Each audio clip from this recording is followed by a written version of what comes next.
COVID-19 on the front lines. Coming to you from ReachMD Studios, this is COVID-19 on the front lines. I'm Dr. Peter Buch, and here today to discuss how the pandemic has impacted medical students are Ms. Sheila Eghbali and Mr. Kyle Glose, who are fourth-year medical students here at the Frank H. Netter MD School of Medicine, where I teach. Sheila, welcome to the program. Thank you so much for having me. Kyle, welcome to the program as well. Good morning, Dr. Buch. Thank you for having us today. Let's get right into it. What lessons have each of you learned from COVID-19 pandemic that you will apply to practice? Kyle, let's start with you. I think the COVID-19 pandemic, has brought out a lot of lessons for myself as a medical student and as a future physician.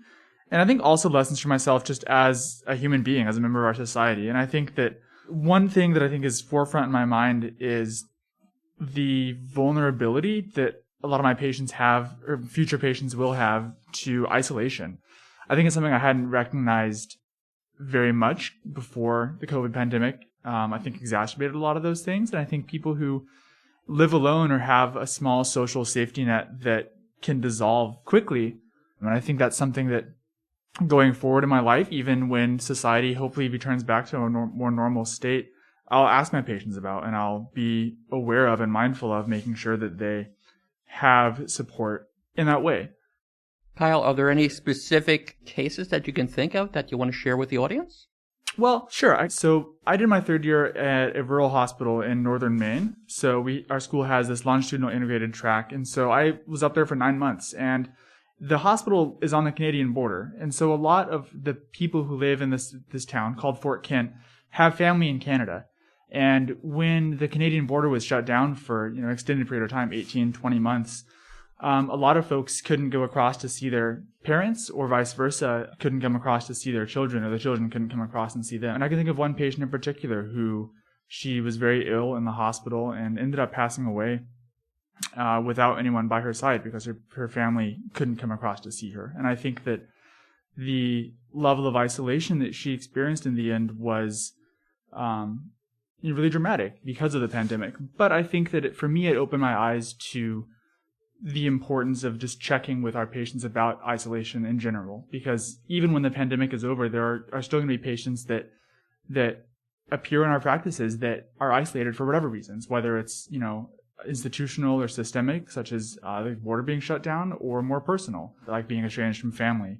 So I think that for me, I will recognize how crucial that is for people during a hard time, especially during a medical crisis. Thank you. Thank you for sharing that. And how about you, Sheila? What lessons will you apply from the pandemic? So I think I would like to second what Kyle has said, but on a different note, one of the things that really stood out for me was how much information was in flux throughout the pandemic. In the very beginning, I was really following the research carefully, and I practically read every paper that came out. And after a few months, that became an impossibility because there were just so many pieces of research coming out. And our understanding of what COVID was and what it was doing and how to treat it was constantly in flux. And one of the things that I got to experience and really, got a lesson from that was how information in science and medicine changes so much. And if you have more and more data, something that you thought was true before is no longer true, and it's really important to look at the strength of evidence and wait and see what sort of your collective findings show you. And I think this is really important in medicine and in my future practice because there's always new things coming out, and patients have questions about it, and it's good to have that sort of understanding of how that information is in flux and to be able to explain that to our patients. I think one of the other things that really stuck with me that I think I'm going to carry into my practice is that I didn't get to see, for example, respiratory cases very much during my third year because we were not allowed to see COVID patients. And as a result, I found that I had sort of a gap in my understanding of how to diagnose, manage and treat patients with respiratory conditions that come in. And when I faced that during my fourth year, I suddenly realized I needed to close that gap. And I think this can be true for anything that we might not have the opportunity to see when we are training. Sticking with you for just another moment, Sheila, how did the increase in remote learning affect you? I have to say I liked the remote learning because a lot of my sites were really far away, including in a separate state in Massachusetts. And being able to maximize my clinic time and then log into Zoom and be there for the lectures was really valuable for me.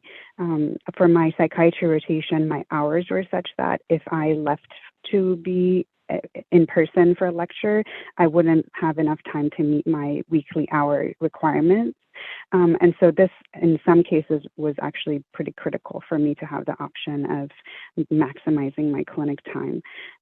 There were some negative aspects, which is not being able to interact with colleagues and being able to sort of have that learning from one another and cues in a place where you are present. So that is definitely something I miss, but there were perks in being able to log in from afar as well. Thank you for sharing. For those just tuning in, you're listening to COVID-19 on the Front Lines on ReachMD. I'm Dr. Peter Buch, and I'm speaking with Ms. Sheila Eghbali and Mr. Kyle Glose, who are fourth-year medical students here at the Frank H. Netter MD School of Medicine, about their experiences during the pandemic. So let's continue the discussion with you, Kyle. How have you managed the stress? That's a great question. And I think that stress management is something that's important always, but especially during COVID when, again, the isolation, I think, brings out stress. So for me, I think the biggest thing was just making sure I made time for my peers and making sure that I made time for those social connections. I'm someone who takes a lot of gratification from being around people and from having interactions with my friends. And I think during COVID, that was hard to do. It was also a lot of taking a step away from my day-to-day work and really evaluating the things that were fulfilling me in my life and making sure to prioritize those. So calling my mom, reading a good book, going and just getting outside and getting some fresh air, taking time for that. Which even though, to be honest, I did infrequently because time demands in third-year medical school are stringent, even doing that infrequently, I think, helped me a great deal with managing the stress. But I think it all started with acknowledging that I needed to prioritize those things in my life. Thank you. So before we close, I'd like to look ahead and hear from each of you one last time, starting with you, Sheila. Do you think medical students should fully participate in patient care should there be another pandemic? I think that's a really excellent question, and I don't think it has a really easy answer. I would say yes and no, and this is the way I would break it down. So in March, April, and May of 2020, when there was sort of the really big surge, at least where we were, a lot of the physicians on the different services, for example, surgeons, were put into the ICU. So we really didn't have access to all the different services where we would do our training because everybody was shifted to do patient care in the COVID units. And so I think during that time, participating would not have really been helpful for us, and we might have slowed things down because the stress level was also really high on the system. But then when we returned to the clinic, we had some limitations. So I think in those cases that would be helpful and allow us to sort of not only gain a better exposure to all the different things that come through, but also learn how to deal with the condition that's affecting everybody and sort of the world, and be prepared for that when we go into our internship. So that's sort of my thought around that. Thank you. Kyle, it's your opportunity. Yeah, I'll second what Sheila said. I don't think there's an easy answer to this question. However, I would say that I think there's a tendency to think that medical students are, likely to distract the team or detract from the ability to provide patient care in a really intensive setting, like the peak of a pandemic. But I think I've always had the perspective that medical students can actually bring something to the team as well. For me, one of the biggest things that I've found medical students can bring is time. And I think one of the lessons from the pandemic was just how important clear and effective communication with patients is about treatment options and vaccination and what the coronavirus pandemic means and how to protect yourself and your families. And I think that medical students could have offered something like that during this pandemic, taking time to sit with patients and really help explain things and help them understand in a way that doesn't feel rushed and doesn't feel distracted. And I think that we should be allowed to help. And if there were, hopefully there won't be, but if there were another pandemic, again, provided the things that Sheila mentioned are true, that the training environment is still beneficial for us and that PPE is available and it can be done safely for us and for our patients. Thank you so much. So coming to the conclusion of today's program, I want to give you both a chance to add any final information that you want to share with our audience. Sheila, you'll be up first. Sure. Thank you so much again for having us. This has been a great opportunity to share some of our experiences. And I think really the takeaway message that sort of for me from the COVID pandemic has been there is not only the pandemic has affected healthcare system and everybody who's affected and all the people who have unfortunately lost their lives. There's been also a lot of unequal impact on different communities, and that has something that's been brought to light. And as a result of it, we have also been learning more about it within the clinical and the medical school setting. And I think while has been a really horrific time for, I think, everybody around the globe, has also brought out a lot of lessons for us to learn that we can carry forward, both for ourselves as just people, but also as physicians, as future physicians caring for our patients. Thank you. Very important thoughts. Kyle, anything else that you wanted to add in conclusion? Yeah, in conclusion, I would just add that, as we mentioned earlier, the COVID pandemic has created an unprecedented situation for medical education and for medical students coming through during this pandemic. And I think that one of the biggest benefits that we've drawn from that is just our ability to be adaptable. We've had to adjust our entire curriculum and adjust our expectations for third and fourth years, for away rotations, for residency interviews. And I think that adaptability is something that is a huge positive of having to have gone through medical school during this time.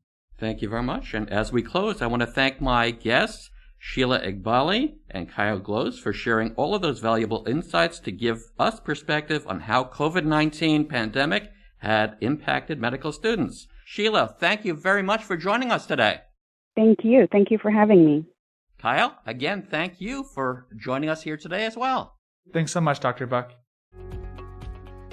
I'm Dr. Peter Buch. To access this and other episodes in our series, visit reachmd.com/COVID-19, where you can be part of the knowledge. Thanks for listening, and see you next time.